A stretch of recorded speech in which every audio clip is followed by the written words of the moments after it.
Halala ndhavuko wa hina halala i ndhavuko wa Vatsonga. Vatsonga lavo chava ku tsongola swa van'wana.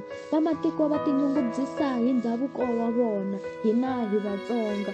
Walala wa sala wena u tsan'waka ndhavuko wa wena. U ti rivala leswaku u huma kwihi. Xana u ti byele yini? Van'wana va karhi va ndhundhuzela ndhavuko wa vona.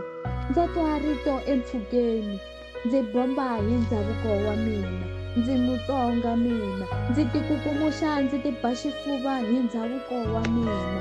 Ndzi kurile ndzi karhi ndzi dya tihove, tshopi, xigugu, xi endla hi vomu, ku hlaya swona i ku xurha. Hi dya n'wana a nwa hi ntsheve, hi tiphina hi mincino ya hina. Ha chongola, ha thawuza, ha cina swigubu, swibelani, hi ba makhwaya lava tinxaka va sala va lo gaba. A ndzi ti pfinyingi ndzi Mutsonga, ndza chava ku tsongola xa munhu, ndzi ti kukumuxa hi Vutsonga bya mina.